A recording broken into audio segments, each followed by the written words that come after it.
Let's there. We'll get started with the questions for Chapter 4. This is the knowledge area that is called elicitation and collaboration. It's Chapter 4, but it's a second knowledge area. Mark is the business analyst for his company, and he's working with stakeholders to elaborate on the requirements for a new software design customers have requested. Mark is working to draw out, explore, and identify information relevant to the change. What knowledge area is Mark utilizing in this elicitation process? Well, it doesn't know that we chose to only see one of the knowledge areas in this one, but let's answer the question anyway.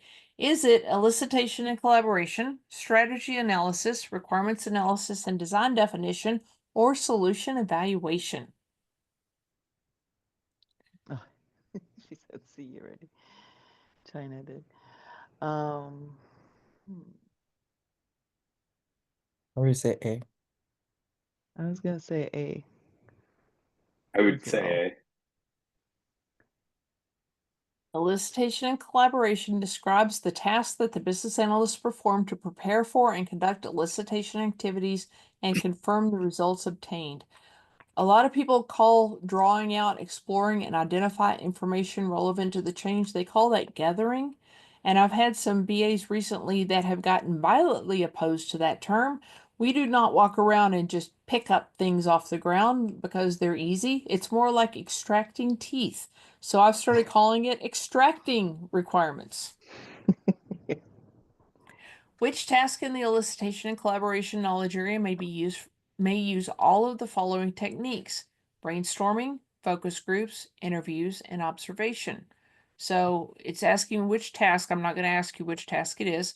Is it manage elicitation results, conduct elicitation, confirm elicitation results, or prepare for elicitation? Are there any we can eliminate? Well, you can't confirm it if they're still doing brainstorming and focus groups and interviews and observations. Right. And is there a task called manage elicitation results? No, no. That's not a task in this knowledge area. So it's either conducting or preparing for. These look like you're actively eliciting Right. requirements, right? I So would say let's go with conducting. conduct. Yeah. Brainstorming, focus groups, interviews, observation techniques are all listed for this task. There are more than just these techniques that are listed for this task, but these are all listed in that one task. What are the possible forms that a business analyst, that a business analysis information package could include? So which task are we talking about for business analysis information packages? Y'all remember? The formal and Ma- informal. Okay, So for the that I task, would say A. Yeah. I will say okay. C You would say C? Tell us why you like C best. because it's talking about the form of the information and not actually Uh-huh. the kind of information. If that makes Okay. sense. Well, I'm going to check C. Text, Oh, matrices, and diagrams can right. be considered formal or informal. Presentations are a different form. Had we chosen formal and informal up here, we would not have been including presentations. I don't Right. understand why the BABOK has it quite this way, but it's formal, informal, and presentations as three categories of information packages. Okay. I just never think of text as one. Yeah, that's my problem. Someone I think was very literal that wrote that part of the chapter. Okay, let's move on. What is the primary difference between formal and informal documentation as possible forms for business analysis information packages? So its primary difference. Formal documentation always includes text matrices and or diagrams. Formal documentation is always presented in the form of a presentation. Formal documentations are usually based on a template used by the organization and provides a stable, easy to use long-term record of the information, or formal documentation is always approved and signed off on by the sponsor. Can we eliminate any of those? We can Well, we- eliminate B, right? Because presentation's not a different type, not informal or formal. Good catch. Yes. Yes. Okay. And I would say formal documentation is not texting. Okay. Yeah, I was Is that gonna what the say BABOK it's says or what you C. believe? Yeah, I know.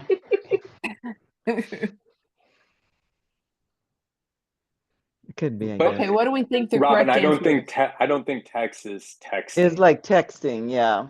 It's It not I think text, that includes just- it's text. Like Yeah, a business requirements document would be full of Yeah. would text. be full of Words. no, I'm sorry. A business case would be it texts. A matrices would be like a spreadsheet. Right. And then diagrams would be like graphs and stuff. Mm-hmm. Okay. So what do we think the correct answer is? I think it's. I'm gonna say it's C. Yeah. We got 2 votes for D? Yeah. No. I said C as in They were Charlie. Yeah, I would saying agree with C. Oh, C as C. in Charlie. C is in Charlie. Okay. Let's test C as in Charlie. This is Very the correct good. description of formal documentation. In addition to, based on a template used by the organization and provides a stable, easy to use long-term record of the information, informal documentation may include text diagrams or matrices just like formal documentation, but they're not part of the formal organization process. So just think formal documentation is like, this is what the PMO says you must fill out. Or this is what the, Business Analysis Center of Excellence says that you must use.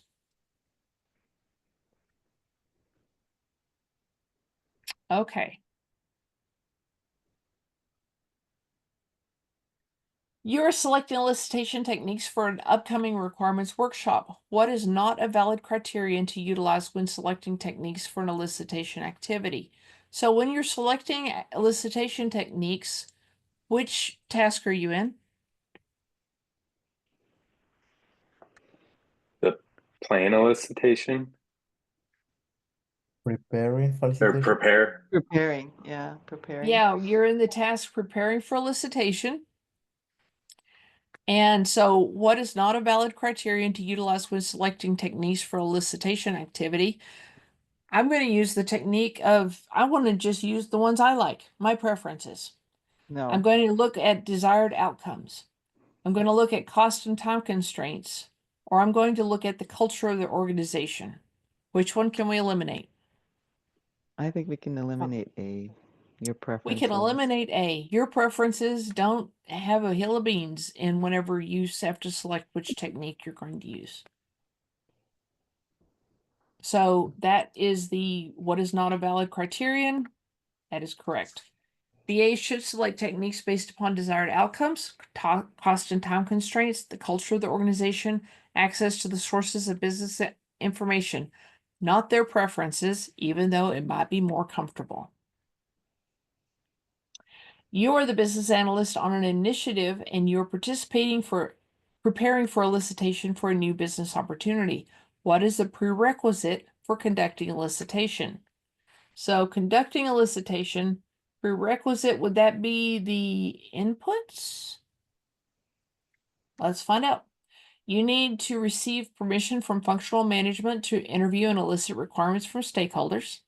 You need to determine which elicitation techniques are needed for requirements gathering. You need to ensure that all needed resources are organized and scheduled for conducting the elicitation activities, or you need authority granted to you from the sponsor to utilize resources for the elicit requirements process. Can we eliminate any of those?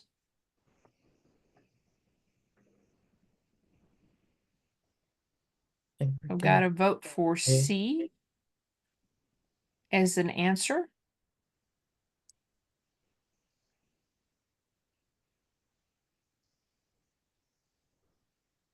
Do I have any votes?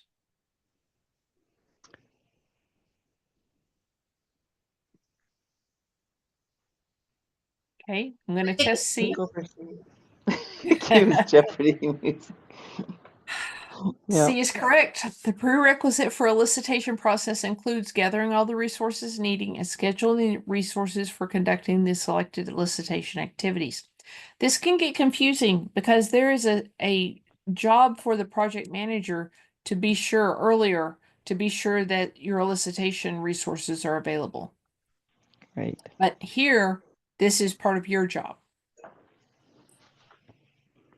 Okay, number 7, what is the impact of the Agile perspective on planning and execution of the elicitation and collaboration tasks? So what impact does Agile have on all of this? Agile, minimum to none. Elicitation and collaboration tasks are planned and executed similarly in an Agile environment. High-level requirements are elicited at the beginning of the project. Requirements are detailed right to the appropriate level right before the deployment begins. While requirements are all elicited at the beginning of the project, they are not formally approved during the project, or there is less emphasis on collaborative elicitation approaches. So we're talking Agile. Which ones of these can we eliminate? A, then C, going with A. It's China. All the requirements and I, Okay. yeah, Sandy said C. Well, they Are we eliminating C or choosing C? eliminating. Okay, eliminating. we're Yeah. eliminating C because all requirements are not elicited at the beginning of the project. That's waterfall, right? Yeah. Okay. We can eliminate D because Yeah. you never put less emphasis on Agile is collaboration. all about collaboration, isn't it? Right. Okay. And what about A? Is there impact? It impacts our timing and how we work with our stakeholders, right? So that leaves Right. B. Do we think And B I'd is the say, correct answer? I would say B. Okay, let's go with B. Azure requirements are detailed in a just-in-time, according to BABOK. Now, this is jumping back into the perspectives chapter. And I told you, you don't need to know much about the perspectives chapter, but this is one of the things I told you you do need to know about, right? This is the difference between how we work in Agile versus how we work in Waterfall. Okay, next question. Which of the following statements about elicitation and collaboration is not true? Elicitation and collaboration focus only on requirements elicitation. Elicitation and collaboration can be planned, unplanned, or both. Elicitation and collaboration are ongoing activities and focus upon all types of business analysis information. Elicitation activities may trigger additional elicitation. Do y'all want to jump to the one that's not true or identify the ones that are true?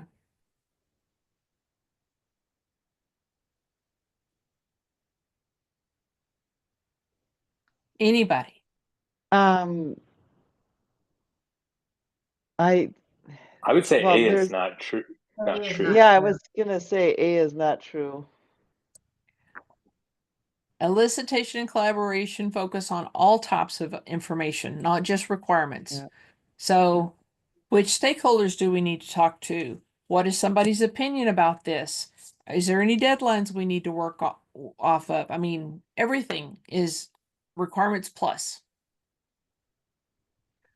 When does the task of managed stakeholder collaboration begin? Once stakeholders have been identified and analyzed, whenever it would add value to the business analysis activities, once requirements have been elicited, once requirements have been confirmed. Can we eliminate any? We could definitely eliminate once requirements have been confirmed. Right? And you can also eliminate C. Yeah.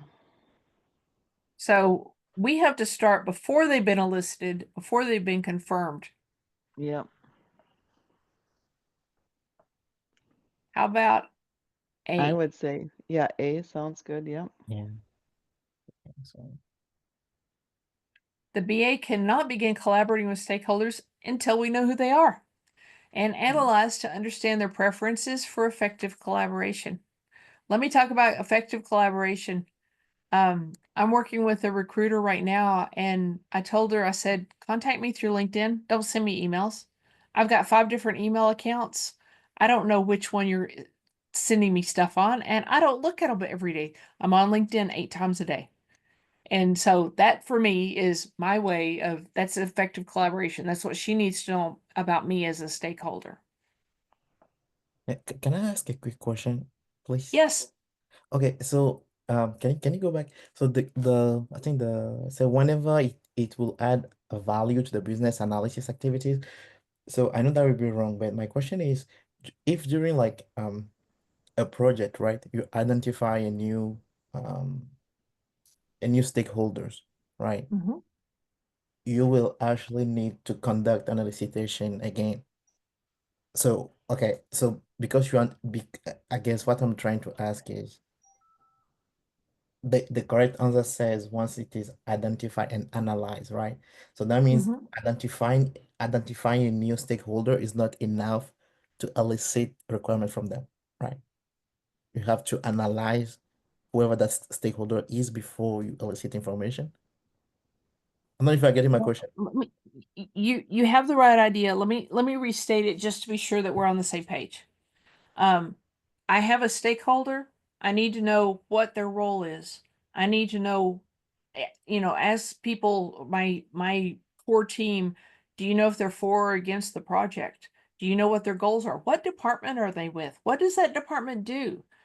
If I could get that before I go talk to them, I am going to be able to present myself better and get the information that's appropriate from them. That's the analysis that it's talking about. I need to know their name, but I also need to know more than that.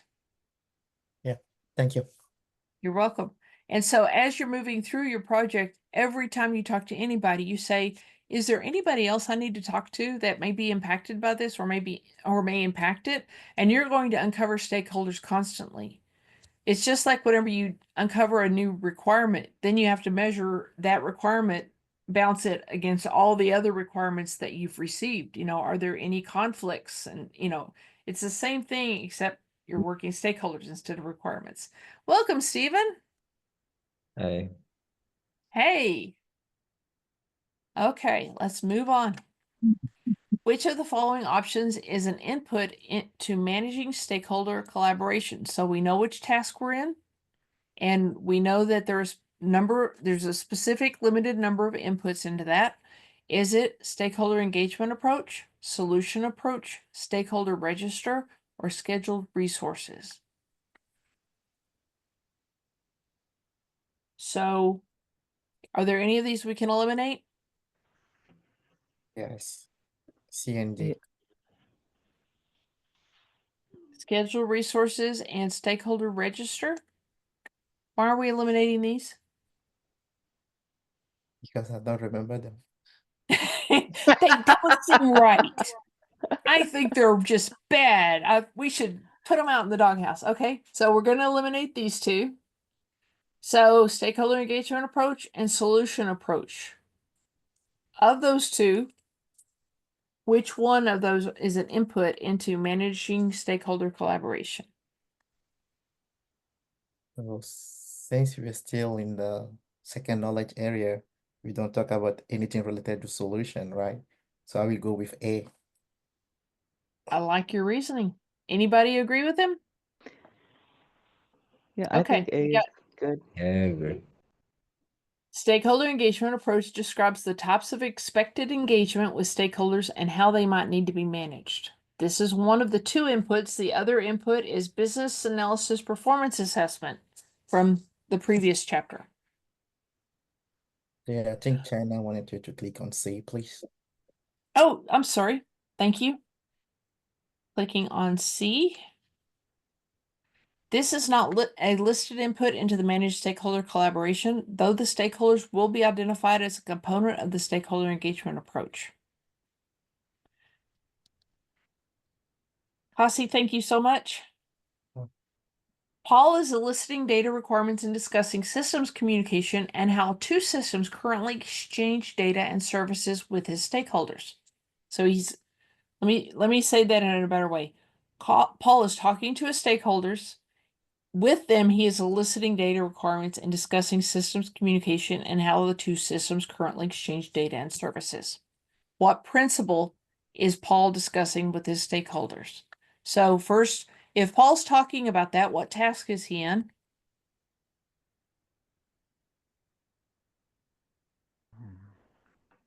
Elucidating. I heard something, but I couldn't hear you. Yeah, he's elucidating. He's eliciting requirements. Okay. Yeah. So is this systems communication, exchanging data and services? Is this the principle interoperability, portability, data migration, or trans-system exchange? A. Does it sound Yeah, like I'm making up words? Yeah, it does. I would say I would agree with Aaron A. Interoperability. Okay, let's test A. Interoperability is the ability of systems to communicate by exchanging data or services. You would have had to look at the BABOK glossary to get that. Let's look at the rest of this. Portability. It's a legitimate term. It allows data to be moved, but does not imply an exchange of data. I'm moving it from one place to another. I'm sending it to the warehouse. I'm sending it to the bank. The scenario is describing this scenario up here is describing interoperability. Data migration. This is not an exchange. This moves data from one system to the other. That's what data migration is. And trans-system exchange. This is a fabricated answer, but it sounds good. Yeah, and trans-system exchange. It sounds, yeah, that definitely didn't sound right. It sounds official somehow. Which of the following list contains the three common types of elicitation? So we're in the elicitation task. Collaborative, document analysis, observation, interviews, or focus groups. Collaborative observation research, or collaborative research and experiments. Do you remember the three categories? Say B. Well, I know interviews and focus groups are a part of it, so I would say B. Observation, interviews, and focus groups. I second. Okay. Uh, These are techniques. These are not the Oh, okay. categories of elicitation. That's right. That's You would right. use Sorry. these techniques to do it, Yeah. but that's not what the question's asking. Okay. What about D? Why do you like D? Because you literally said observation, interview, and focus group are techniques, and I kind of eliminate the rest of the answers. It just left me with D. There's observation. Here's document analysis. Experiments is one of them. That's always been my key for this question. I know you do experiments to get information.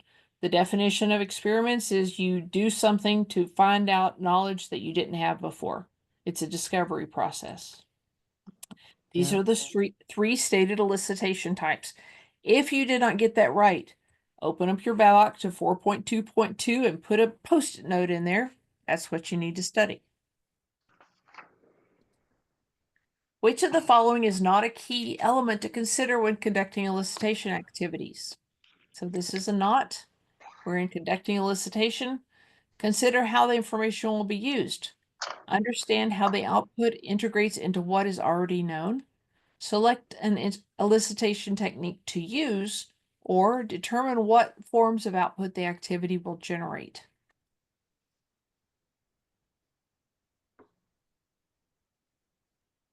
So which one is not a key element to consider when conducting? If we're conducting it, are we needing to select the technique? Understanding how the output integrates? What are we doing?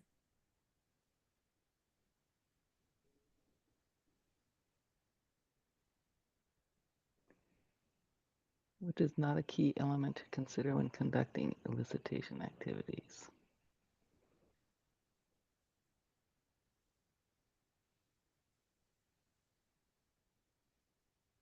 What do you think about C? Wouldn't you have already chosen how you're eliciting if you're elicited? It makes sense to me. I don't know. Look, And I'm just throwing it out there.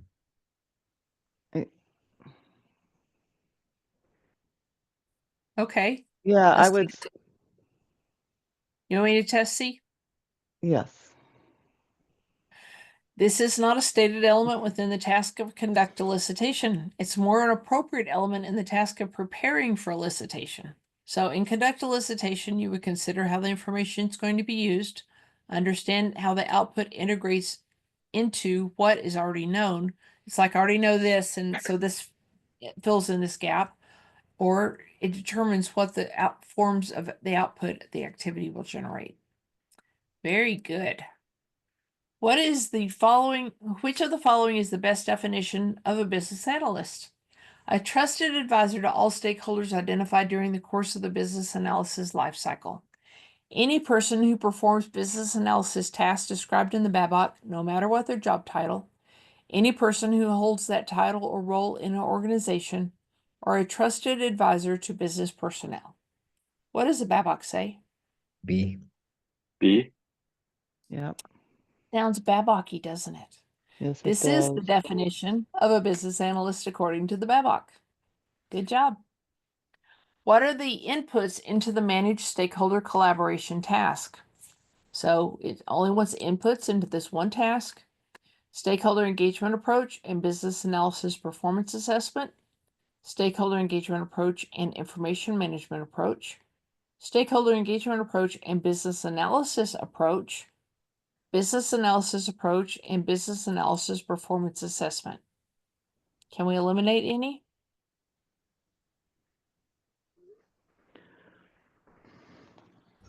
We can eliminate D because it does need stakeholder engagement. I'm sorry, you D is said in it. Delta. D is in dog. Okay, because it needs stakeholder engagement. It does Yeah, not we need can stakeholder engagement. eliminate D, so it has to Oh, be A. eliminate D. That's what you were saying. I'm sorry. Yeah. I didn't count. I couldn't hear it all.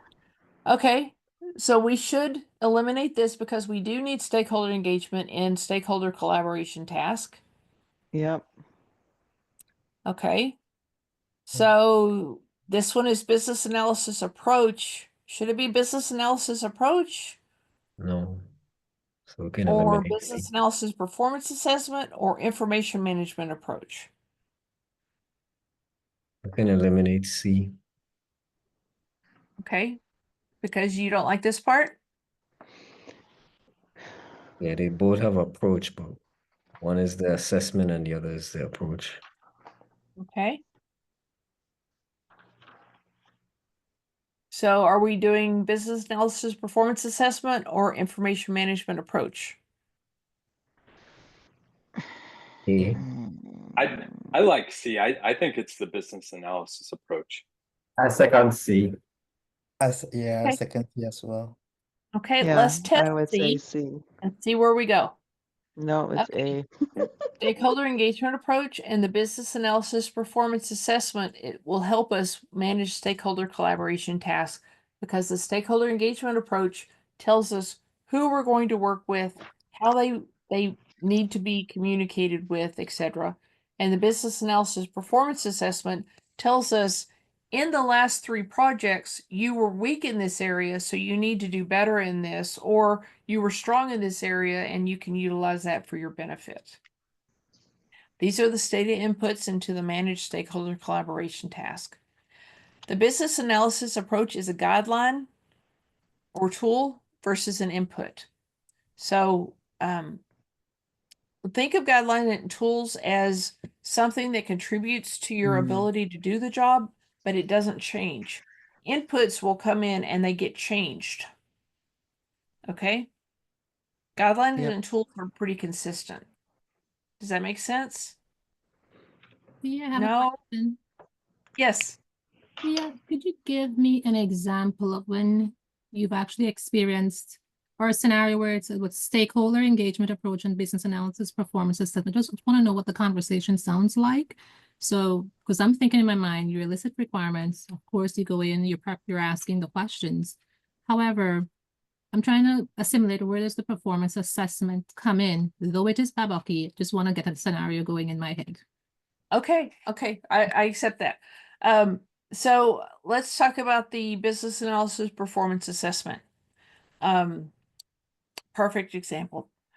I had a project that I was getting ready to work on. I'd worked on 3 different projects prior to that, and I looked at it, and the project I was getting ready to work on, I needed to create a survey. Well, I had not done a great job in my previous surveys because I didn't ask good questions. Questions are almost an art whenever you're creating surveys. You need to construct them where they're not leading. You need to give, if it's going to be a multiple choice, you've got to give them the right kind of answers. I needed to be better at that. So as I looked at this next project I needed to do, I went and took a course on how to make better surveys.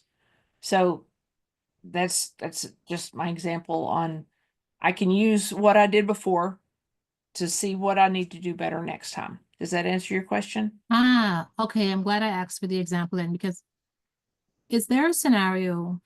Because I'm thinking as I'm setting the scene with the stakeholder to elicit the requirements, okay, stakeholder engagement approach and business analysis. I thought coming in, I'm doing a sort of a performance assessment on that particular stakeholder's past projects, or maybe in a simulation of that.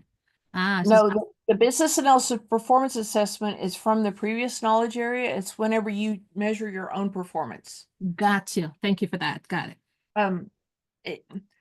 The biggest key in a performance assessment is during the project, and especially at the end of the project, you ask your stakeholders, the document that I created for you, the things that I produced, were they easy to understand? What could have been done to make them better? Mm. Whenever I organize meetings, did you know what was going on during those meetings, or did you kind of feel lost? Did you wonder why you had to come to the meeting, or did you know what the meeting was for? Did you wonder what your role was in the meeting, or did you know what your role was? Those are things that we can do better, but we have to get the feedback from the stakeholders, from our peers, from our manager, because sometimes they hear things we don't. That's where our performance assessment comes in. Cassie. Sorry. I just wanted to interject. Sorry, Cassie. I just wanted to share, like, just recently I had a similar experience and I didn't even know, like, this is why I'm asking the example. I literally pulled my group together and said, listen, we have a ton of projects happening right now. Are there areas where you feel or you think that there's not enough visibility? And they were able to share, well, no, I don't know what's going on with XYZ process. So I didn't even realize that I was doing a performance assessment in that scenario. So thank you for your example. Yeah, you were. Okay. No, actually, she, I'm good. She asked whatever I wanted to ask. That's perfect.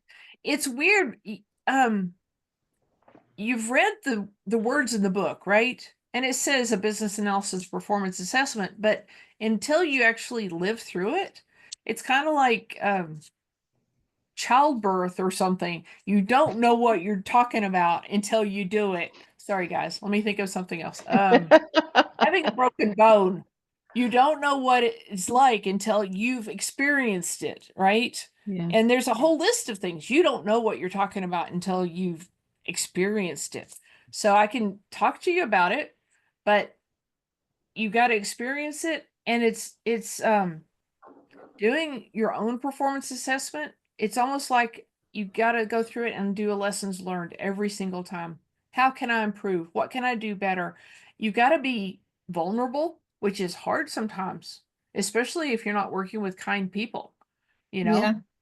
And there's a thing called a 360 survey that you can get online. I think there's services you can do free. A Survey Monkey, I think, has it. But a 360 survey is like, I'm sending this out to everybody that I work with, and the answers to these surveys are going to come back anonymously. And I just need you to give me ratings on these things.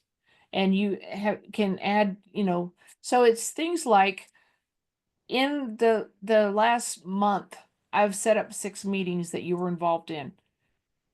Were you clear on the purpose of each of the meetings? Did you know your role in that meeting? Because what it does is it forces you to say, okay, I'm getting ready to set up a meeting I didn't do great in this area before. I need to change my process, how I do it. Okay, does that make everybody understand? Yeah, absolutely. My boss at Cincinnati Insurance Company says business analysis is the hardest but most valuable job. And it's not something you can just learn. I mean, you got to kind of do it and go, oh, I can be better here. Or in response to this new stakeholder, I have to do something differently. And it's almost always we're morphing into what our stakeholders need, but we can be better regardless of what their levels of performance are. We can always find something to improve. And Thea, one more question, please, before you move on. I'm thinking there's not a standardized timeline, but from the time you've asked for the first feedback in that performance assessment area, what's an ideal time to wait before you follow up again? Because you don't want to follow up too much. Oh, that's true. That's true. They get a thing called survey fatigue. Yeah. If you ask for too much, I'm serious. It's a true name. They put it in books. If you ask people for information too frequently, you can't do it. It's first of all, it truly depends upon your culture. Okay. If your culture is accustomed to it, you can do it a little more frequently. I like to do it about once every 6 weeks. That way it's consistent. They kind of expect it. They know that they are going to have an opportunity to give you feedback. Let me tell you a totally different story that helps you understand this. I used to have a boss that I reported directly to him. He was super busy. He would like run by me, and I needed to ask him questions during the day. And I've spent so much of my brain power listening for him and looking for him and stuff that I didn't get my job done so well. And so I finally stopped him one day. I literally got in front of him and I said, listen, I need information from you. I need it on a daily basis. I need you to come to my desk at 2 o'clock every day and let me ask you 5 questions.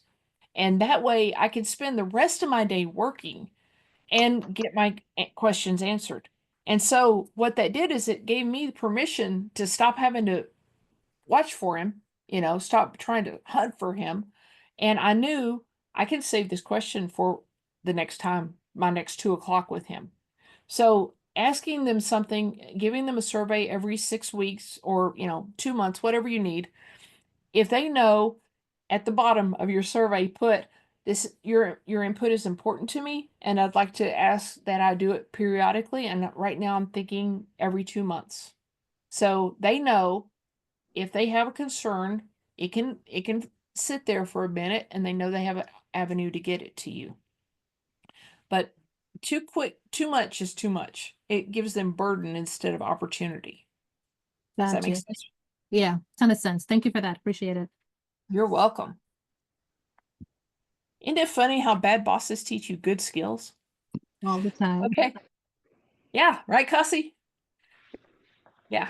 Okay. What does the elicitation activity plan include? So elicitation activity plan, is it logistics, scope of elicitation activity, selected techniques, supporting materials?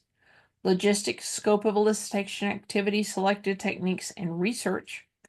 Logistics, scope, stakeholder engagement approach, selected techniques, supporting materials, or logistics, scope of elicitation activity, experiments, and research. Can we eliminate any?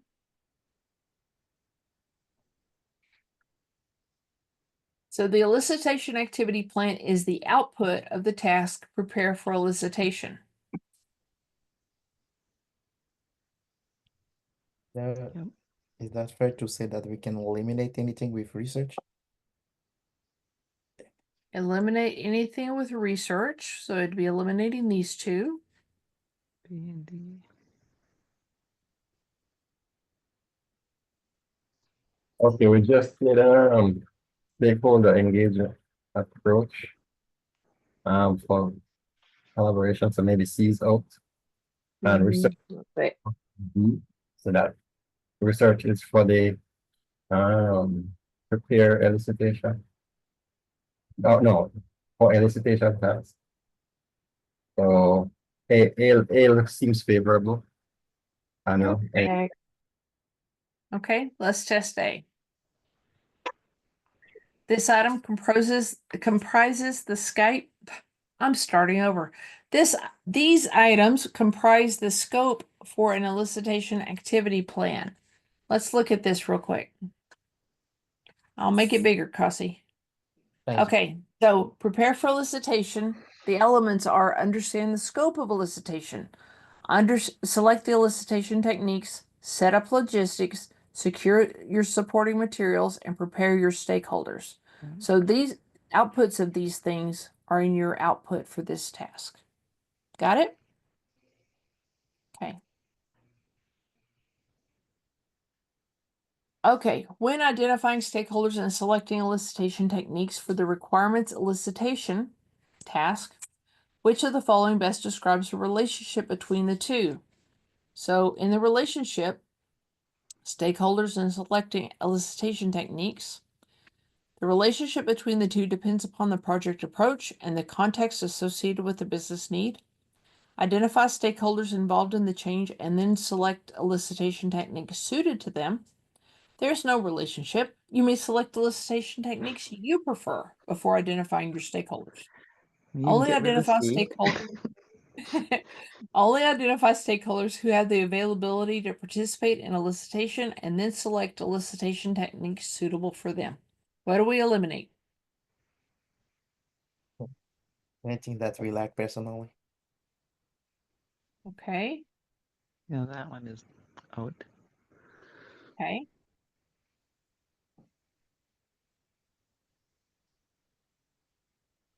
How about this one? Do we only talk to stakeholders that we have access to? What if they are not the ones with the information, right? Right. Okay, so we eliminate these two.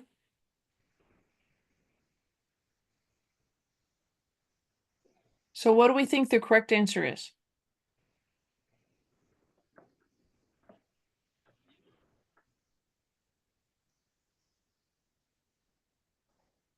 We'll give a try to A. You like A?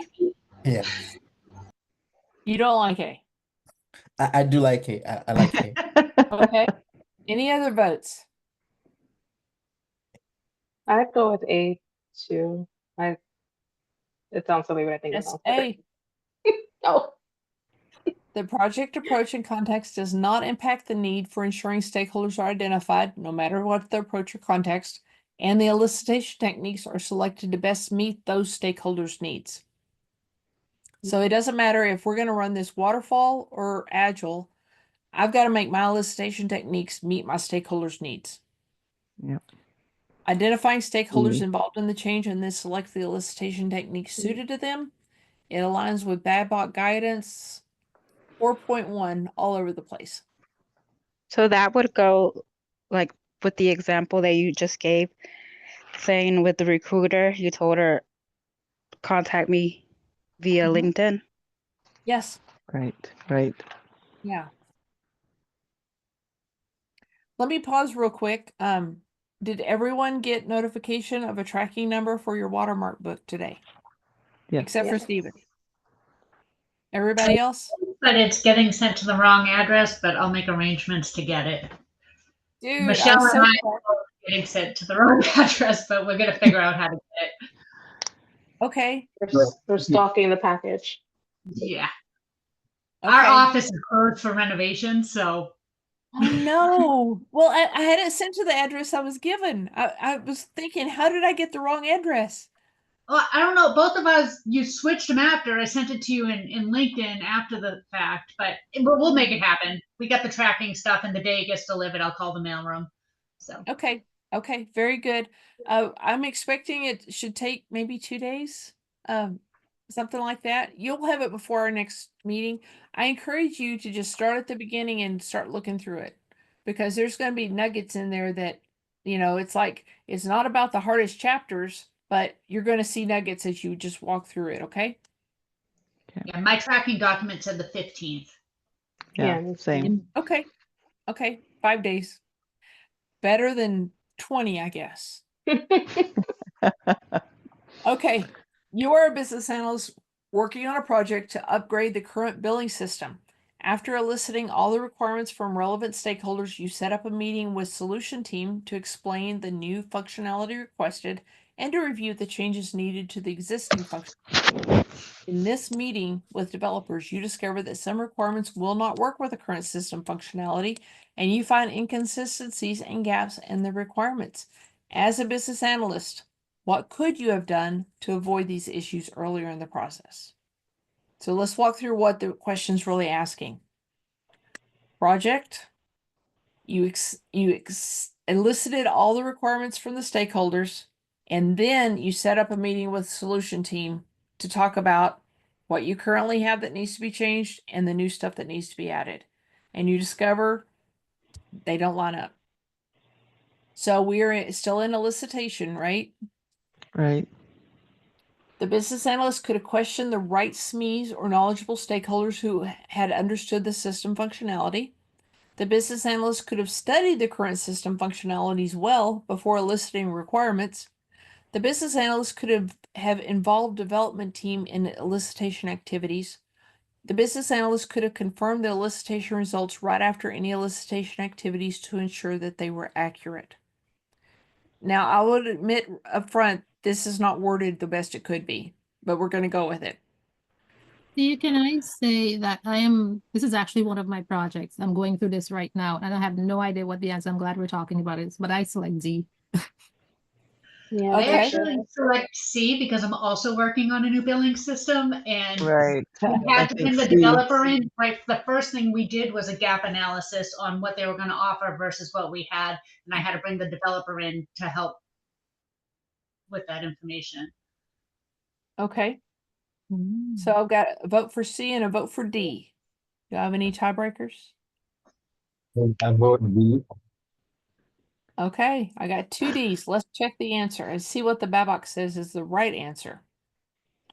Elicited information should be confirmed with people that can understand to identify and resolve any gaps or problems before resources are committed to use this information. So let's talk through this since several of you are going through this.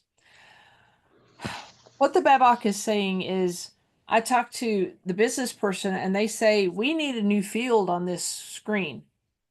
Well, I can't say, yeah, we're going to do that for you. I need to say, why do you need the field? What is it for? What's its purpose? You know, what format do you need? I'm going to have to ask all those questions of them. And then the BABOK says, then go to the DBA or the people that are actually doing the changes and say, this is what they're asking. Is that okay? In the real world, I would say, let me get an idea from the business person what they're looking for. And whenever I realize it's going to have technical impacts of things that beyond my understanding, I'm going to set up a next meeting and say the three of us are going to get in a room and we're all going to have a conversation. That way they can tell me something and then I can tell them and then they can ask me a question that I don't have the answer to and I'm going back and forth like a ping pong ball, or we're all in a room and getting the same understanding and they can ask each other questions. And it may be that we need to have a couple of meetings like that. But that's the best way and the fastest way of saying, okay, I've got the requirements that are feasible, documented, that meet your needs, but that also fit the system application. Does that make sense? Yeah. Okay. And All right. before you continue, I just want to comment and say that Yes. the word in here, confirm results, jumps out at me because while I know that I'm going through this right now and I hear Robin and Sandra say the same thing, I was in a project just this week and one of the directors were saying, okay, let's measure them in terms of outcomes. Like, what do we want to see happen? Not just, okay, this is what we expect. Okay, do this. But what do we want to see happen in terms of results that it allows us to target in on what this requirement is able to do for us? And that just made that just opened up everything for me. So like I find now when I'm looking at projects or even looking at eliciting requirements, I'm always asking, okay, so what are the expected outcomes? What are some of the results that you want to see from XYZ system? And this way it allows us or me to clearly identify not only the gaps, but just to see where we just may need to do some improvements, like say performance assessments or whatever. So just commenting there, that a spark was lit in my brain during this. That's awesome. The concept of working toward outcomes is a current hot concept in the business analysis and project management world, because we're not just doing something, we're trying to achieve something. I would like to encourage you to not only say, what is it we're trying to achieve and why? Why do we want to achieve it, to be sure that that aligns with our long-term goals, but go one step further. How are we going to measure success? Mm. For instance, if we say, I need to add an address line to my customer service screen so I can take in the apartment numbers. You know, things aren't getting to people because they're not on address line 2. You say, okay, what is the goal? And they say, oh, I need to improve my accuracy. Well, improving accuracy is great, but you can't measure it. How do you know if you succeeded? Right? So Yeah. if you say my current rate of returned mail because address line 2 is not there, and we have determined it's because of address line 2, is 14%. I want to get it down to 5% or less. That way you can measure your success and you can say we achieved our goal, not just we added a line to a system. Yeah, agreed. Okay.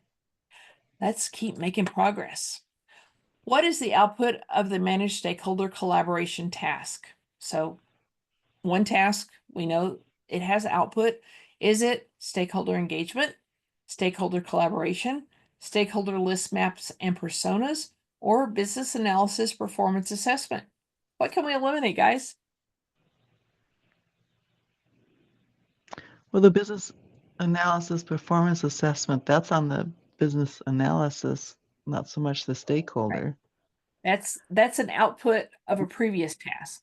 It's not, Yeah. they're not going to be repeated. Okay. Stakeholder list maps and personas, stakeholder collaboration, or stakeholder engagement? I would say A, stakeholder engagement. A. Yeah, I agree. Okay. To go B, Got but 2 votes for that. This output is defined as willingness from stakeholders to engage in business analysis activities and interact with the business analyst when necessary.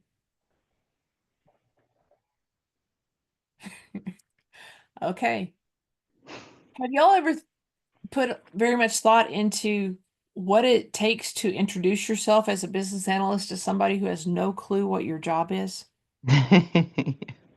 Or worse yet, they've heard things, it's like, those business analysts make us do a lot more work. They make our jobs harder, you know. How do you overcome that? So achieving stakeholder engagement means that not only are you successful in giving them the elevator spiel, and I'm going to tell you mine. My job as a business analyst is to help you achieve your goals and meet organizational goals. If I do my job right, I learn what you need, I learn what you don't want, and I represent you in every meeting that you're not in.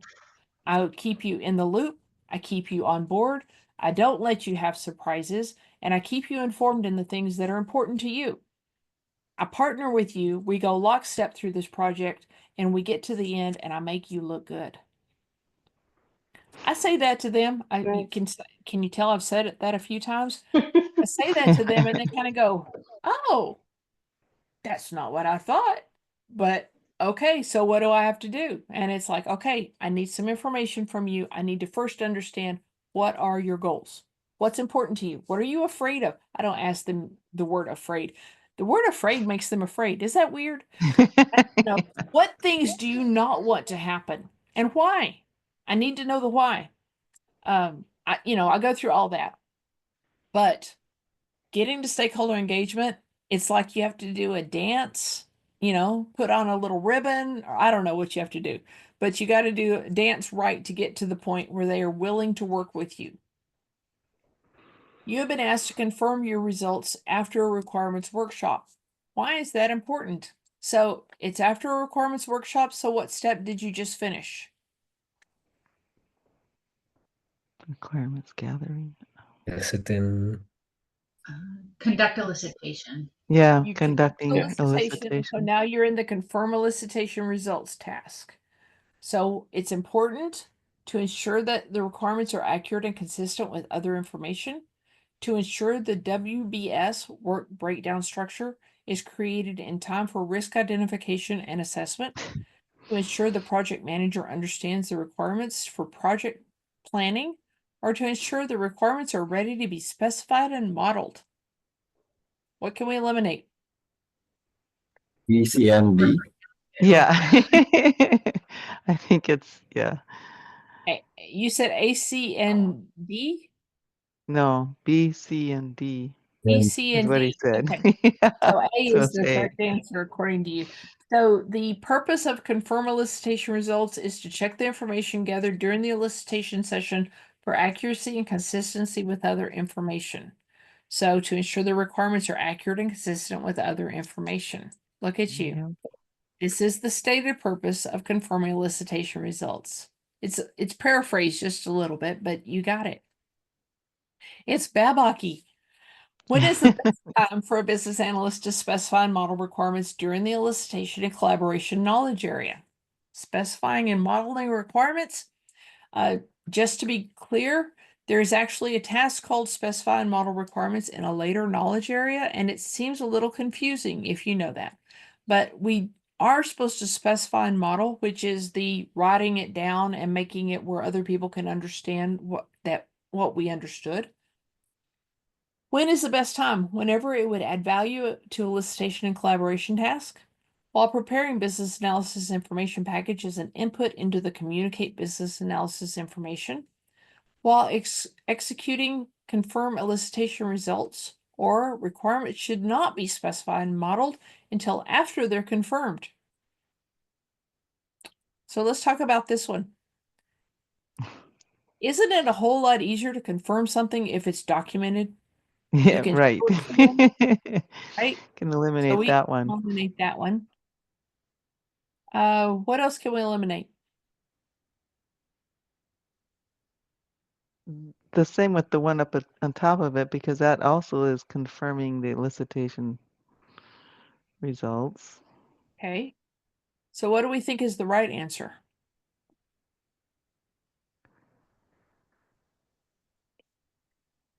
Come on, A. Aaron. Look at you. A, Let's the test elicitation A. and The collaboration. BABOK states specifically that models may improve collaboration.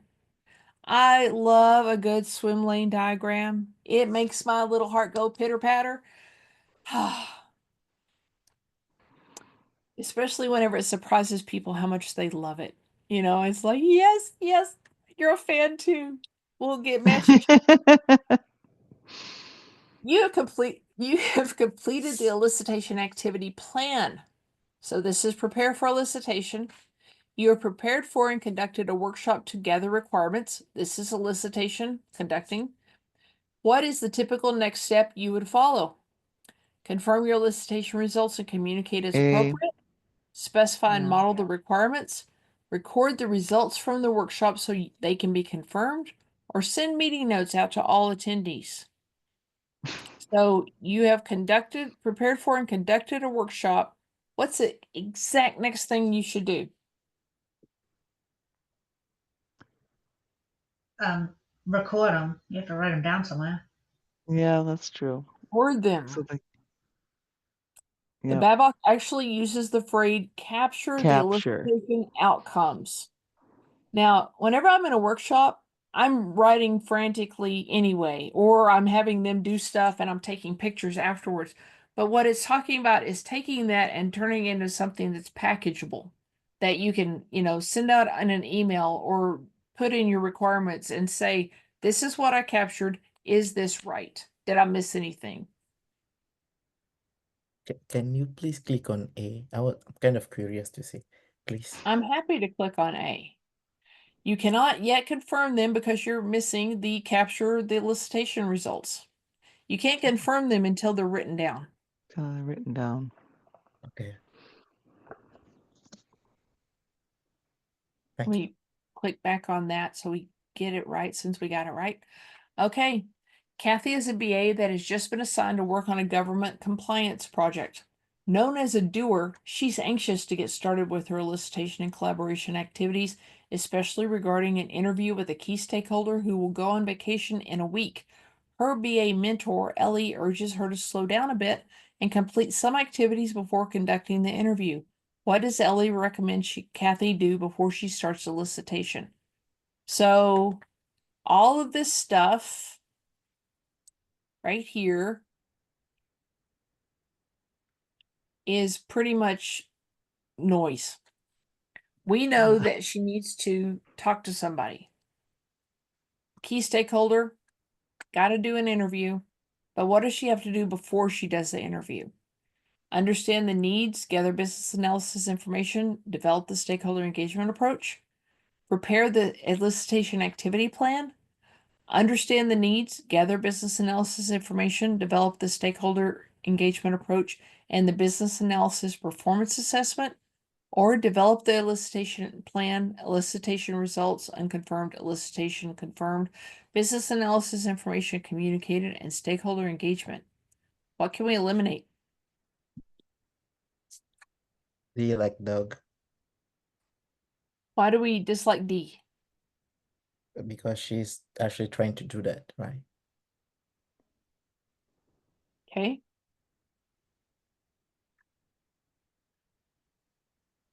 How about preparing the elicitation activity plan? Is that important?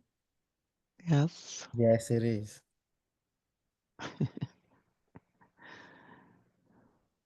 Is it more important than understanding the needs, gathering the business analysis information, and developing the stakeholder engagement approach? Nope. Yes, I think so. And the reason why is I believe it's something that she should have done way before, uh, thinking about elicitation and collaboration. This and this look like it come from the previous knowledge area, right? This Yeah, is that's true.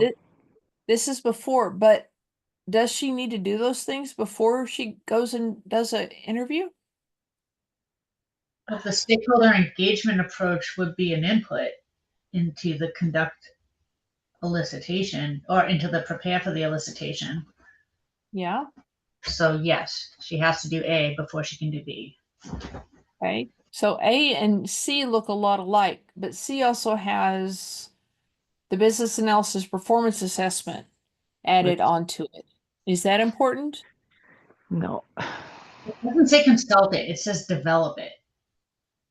Okay. You can't do a performance assessment until after you've done it, after you've performed. Well, what if this is her 5th project? Yeah, but it doesn't say consult a previous business analysis performance assessment. It says develop one. Okay. Yeah, Okay, so we think A is the correct answer? I think so. Let's test it. We will learn either way. Ah. It is Okay. C. It's just 3 of the 4 inputs into the elicitation collaboration task. You need all 4 4. inputs. Yep. Can you So Yeah. she needs to understand the needs, gather the business analysis information, develop the stakeholder engagement approach, and develop the business analysis performance assessment. Yes. So let's talk about the business analysis performance assessment. In developing it, let's say it's your very first project. What you're going to do is you're going to start with an idea of this is what I think I should do. I'm going to send out an email every week to my stakeholders. That's part of my stakeholder engagement approach. But the performance assessment is going to say, here's the quality I want to achieve on these. Your performance assessment is going to be a little bit different based upon your stakeholders and based upon who you are and what your goals are. But you need to start it. And so the BA mentor Ellie is saying, do these things before you go talk to him. You don't know what the business needs are. You don't know what the information is. You haven't looked at the business case yet. Don't just go talk to him, because you're going to end up having a great conversation with him and then leave and then go, oh, now I know more things I should have asked. So prepare yourself first. All right. We're learning, aren't we? A prototype that is used to explore the basic size, look, and feel of a product that will be manufactured without creating actual functionality is called which of the following? Is it a proof of concept, a form study prototype, a usability prototype, or a functional prototype?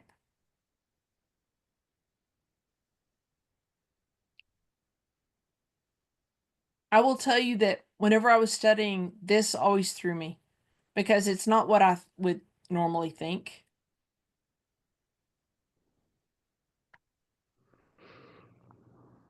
The basic look, Let's- feel. Mhm.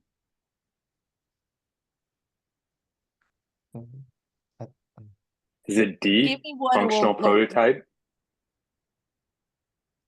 So you think functional prototype is the correct answer? Is that what I heard? Yeah, that's It says with actual functionality. So Without creating actual functionality. Right. I don't know what for functional prototype is, but those two words seem too close to ignore. Okay. I don't know. That's my 2 cents. This is one of those things you literally have to read in the BABOK to get it because it doesn't make sense otherwise. Mm. In that case, the answer is D. Okay, I'm going to test D. So a form study prototype is a model used to model a workflow or navigation at a high level. A functional prototype is a model to test software functionality. But this is the basic look, feel, a size, look, and feel of a product. So model a workflow or Form navigation study. at a high level. So yeah, you just baited me out on that last. Dude, I tried to get you there. No, anyway. Okay.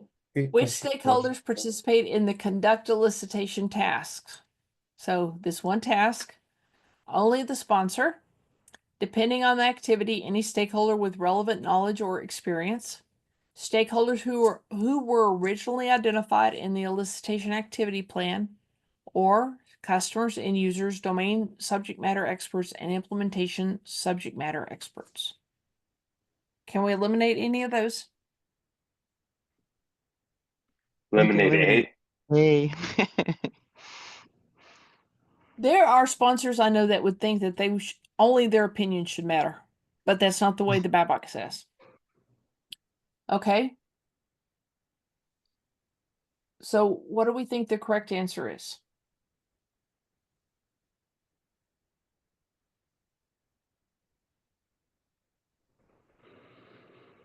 That seems like everyone.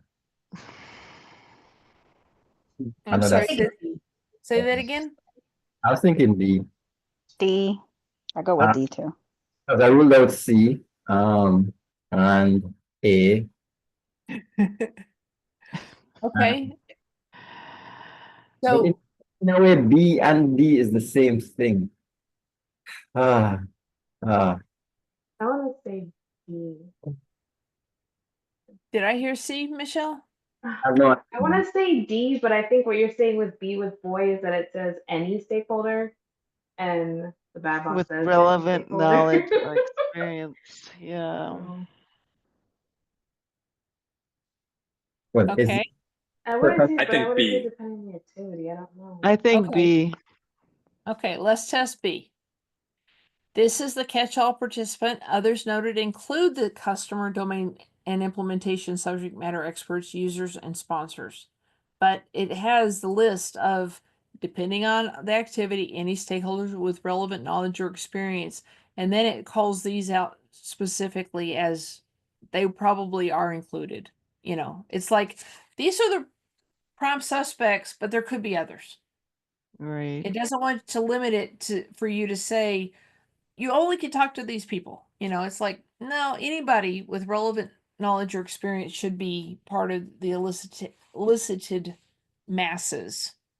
Does that make sense? Even the sponsor. Yep, even the sponsor. Yeah, even the sponsor. Okay, let's submit the exam. Okay, 84%. Now, if you were participating and you were confident in your answers, this is your score.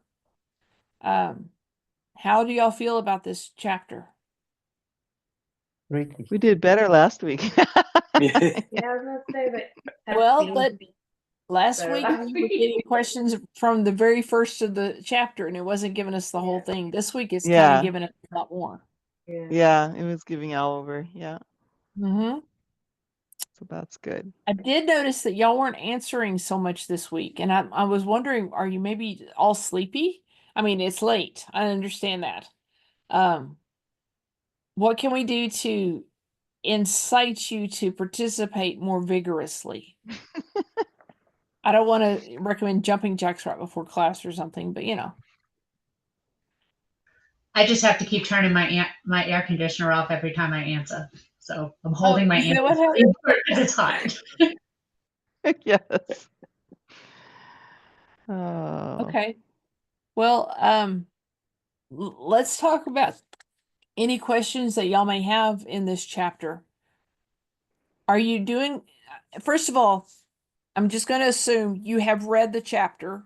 We're not going to even go there. Are there anything in here that you're confused about, that's confusing you, that's making you feel like it doesn't make sense?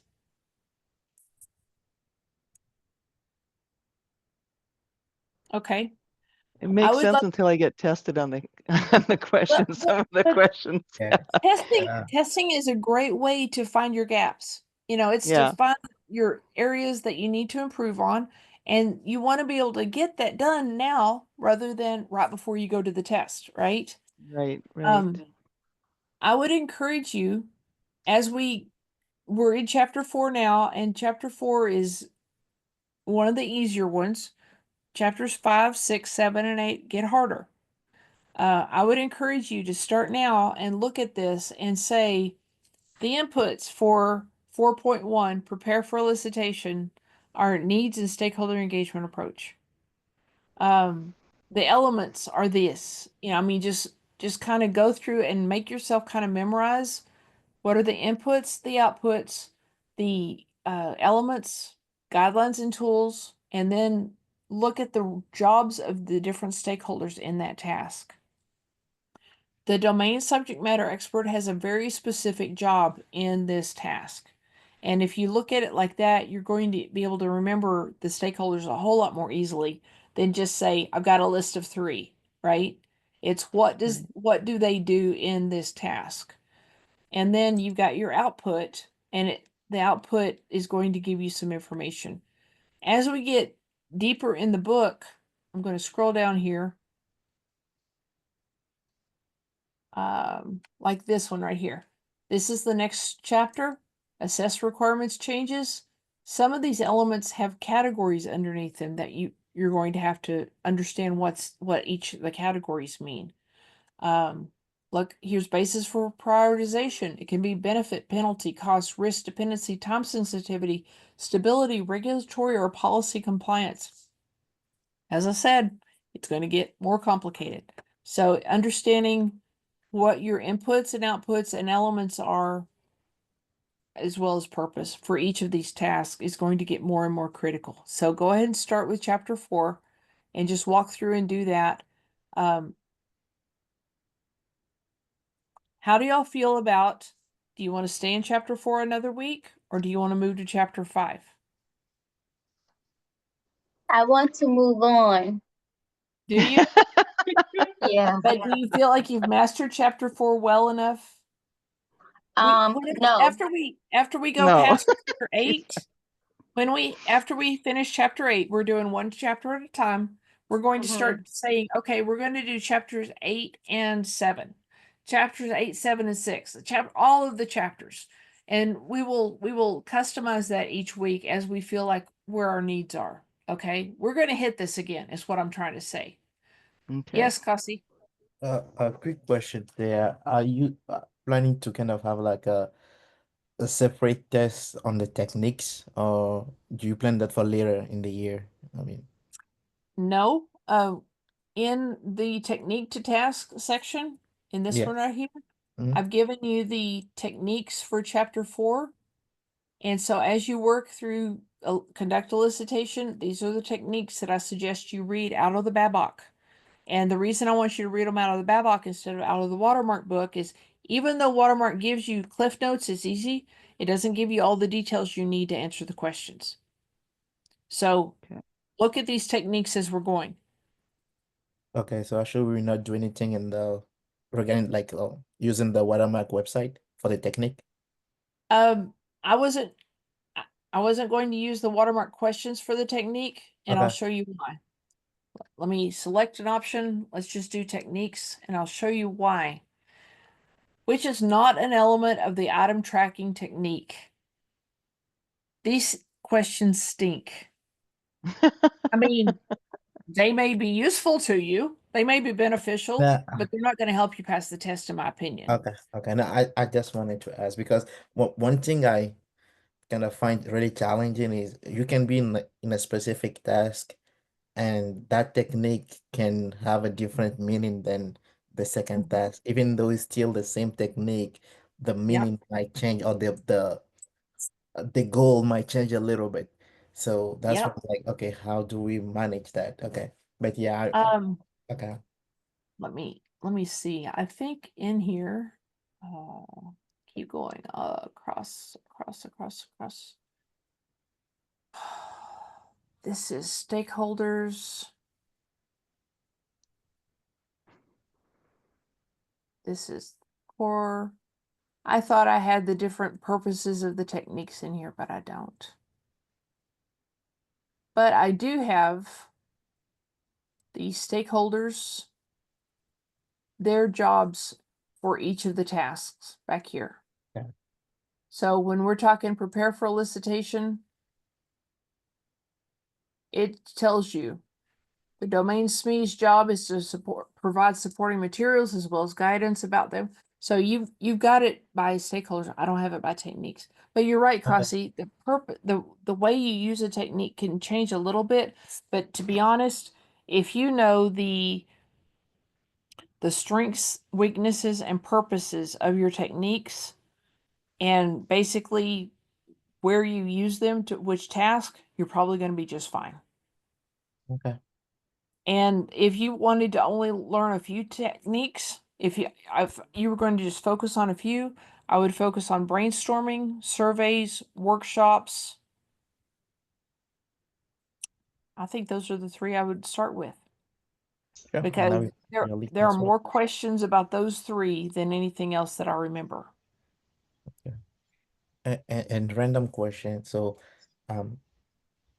so for someone that is a new BA, right, and you're working on a project and you never use a technique before, right?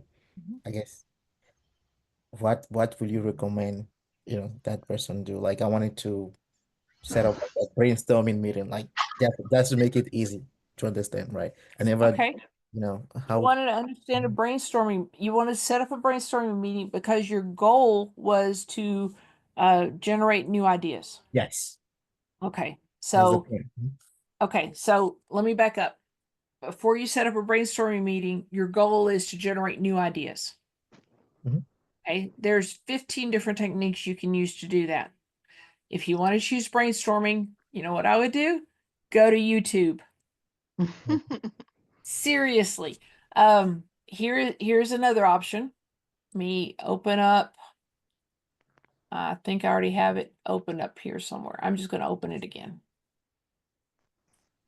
rpchurchill.com, TampaBayIIBA study group. You scroll almost to the bottom. Here is every single technique in the BABOK. And here is a blog post about every single technique. And here is Thea or Bob or maybe somebody else telling you about it at a high level and maybe even deeper. Some of these have little presentations. These are things that we put together whenever we were going through this study group the last 3 times. And so Bob did snippets of them and he put them in here so y'all can see this is scope modeling. Now I'm going to tell you that I think some of them could be done better, especially those that I did because I was still learning how to do presentations and stuff. Sometimes whenever Bob talks, he talks at a level higher than most people can understand. So he's a little hard to understand sometimes. He's brilliant, guys. I love listening to him. I love learning from him. But sometimes it's like, I did not catch that. Okay. Watch it. Maybe you can learn it. But here is brainstorming. And it jumps right into it.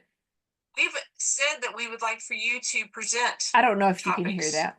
And Yeah, I can hear it. Yeah, we can. Okay. But here is brainstorming, and it's, you know, here is previous presentations. So it's in here ready for y'all, and it's available to you. Perfect. And then if this doesn't give you what you want, go look, you know, just hit YouTube, Google it, you know. And I would look at the term brainstorming, and then I would look at images so I can see what people are doing. And some of those will lead you to videos. If you learn better from reading, look at articles. But brainstorming is one of those things. Here's my challenge with brainstorming. It can generate ideas, but if you take that thing that looks like the spider web, you know, and you take it out of that room of, you know, those 6 people that were participating, and you say, look what we did. You know, because you were in the room while the ideas were being generated, it's coming out of you. You know what that means. Somebody else looking at that does not know. You've got to translate that for them. Give them an outline, a bullet point, something, so that they can understand the ideas, you know. These are the 10 ideas that we generated. That would be enough. If you give them that spiderweb thing, they don't know what that means. Okay? Perfect. Yeah, thank you. So that's my strategy. You could always phone a friend too, Kasi. I have jumped on many calls. You know, somebody jumps on LinkedIn and says, Thea, do you have a minute? You know what? Usually I do. And if I don't, I'll make time later with you. Okay? Yeah. All right.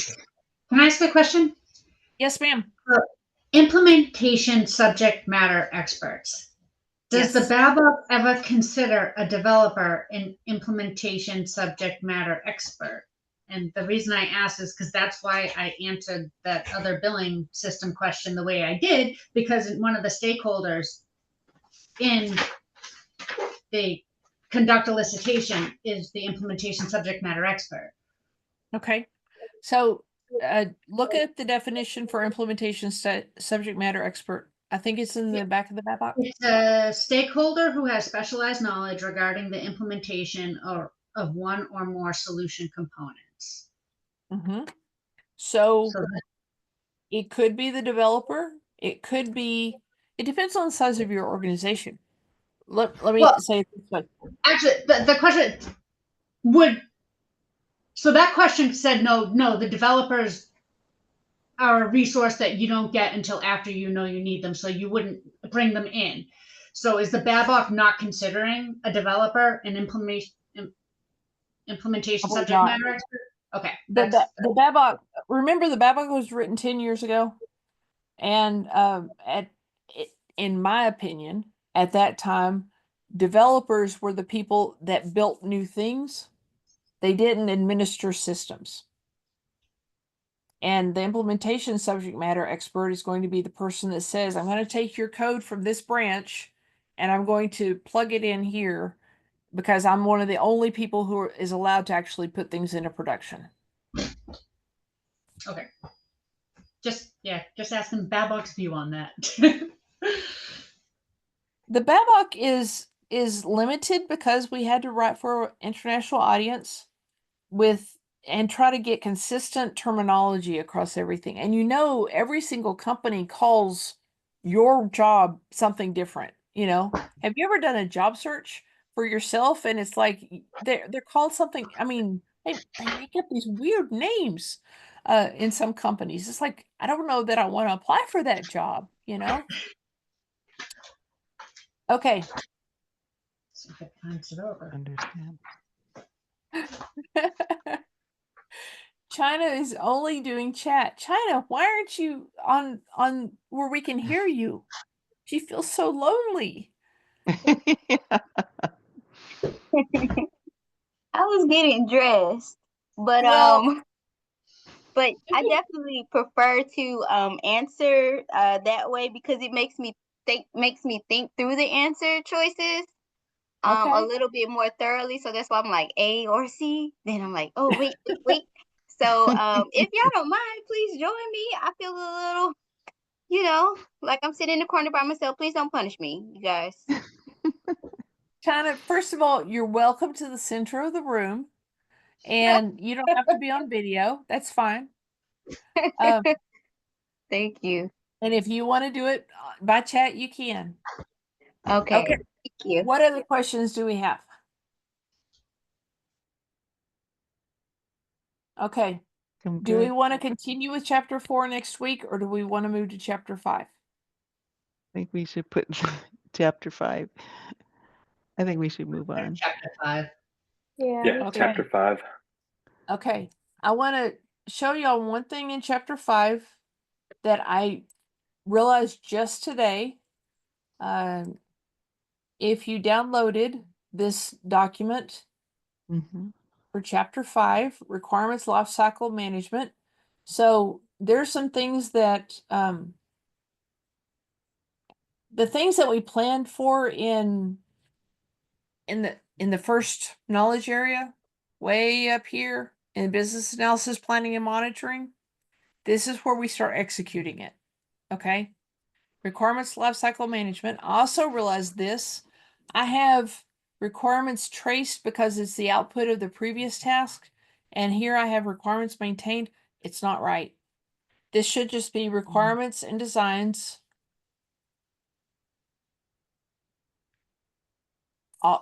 on those 3. So if you downloaded it, please make that correction.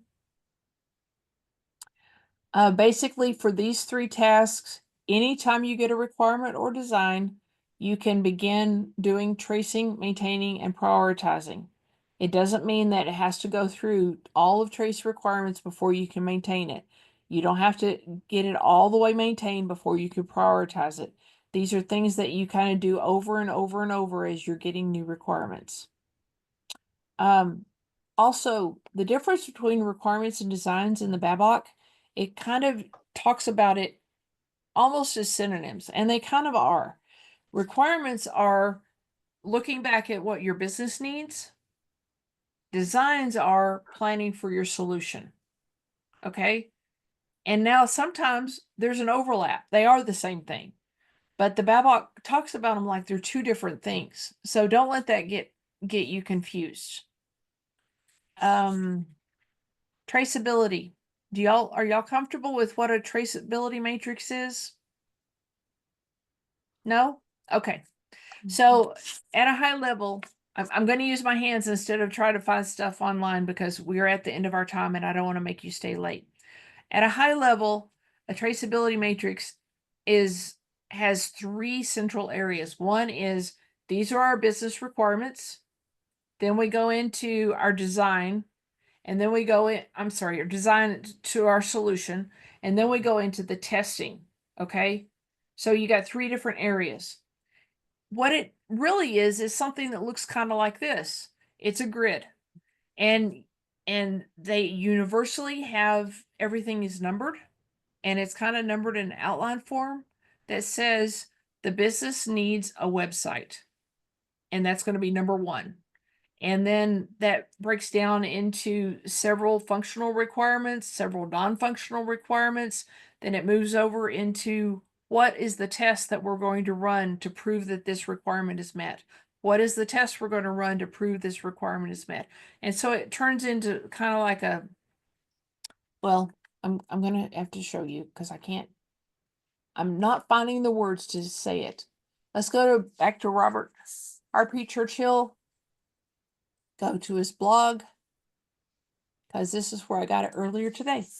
Trace. And I think this is the one. This is kind of what it looks like if you were to turn it into a picture instead of a spreadsheet. here's your intended use, which is your business requirements. And then it's like this one, you need these 2 different requirements. Then for this one, it breaks it down to these 3, and here's how they're related. Then it goes into your design. Then here's the implementation, and then here's your test. Then here's your acceptance. You got sign off on it. So this is the way that you can see what's happening. And so if I came in and I said, you know what, I want to change this part of my design, then you can say, well, that's attached to this other thing. If that's going to change, this one might need to change too. So you have traceability forwards and backwards for your traceability matrix. Okay. I suggest that you Google some examples because there's all kinds of good stuff out there. If it's confusing to you, just keep Googling. But it's literally, 1.1 is this, 1.2 is this, and then it goes on and on and on. And that way you can say this test proves that it all the way back to this is the requirement. That's your traceability matrix. The BABOK is big on traceability. It's also big on a term called reuse. Reuse is the idea that that a requirement can be used for multiple projects, and that requirements tests can be used for that requirement for multiple projects. It can't be used if it's at a super detailed level. All my acceptance criteria isn't going to work, but some of my acceptance criteria might work. Honestly, in the real world, I don't see reuse being a big deal. In some companies it is, in some companies it's not. But you need to understand what the BABOK's value of reuse is. Okay, you guys are falling asleep. I'm going to let you go. Read chapter 5. Please look at what I have in this document, Technique to Task for chapter 5. It's only this much. The backlog management, prioritization, risk analysis and management, and acceptance and evaluation criteria. Okay? Read those in the BABOK so that you can see all of the little sentences that you're not going to see anywhere else. And then sometime between now and the time we get back together, you're going to get your watermark book and check out chapter 5 in your watermark book too. Okay? Yep. All right. All right. You guys are champions. I am so looking forward to the positive outcome you're going to get whenever you take your test because you're putting in the work now. Thank you for staying with me. Thank you for staying awake. Thank you for being involved and participating. You get as much out of this as you put in every single time. Okay? Thank you. Thank Thank you. you. Thank you. Good night, guys. Good night. Good night. Bye.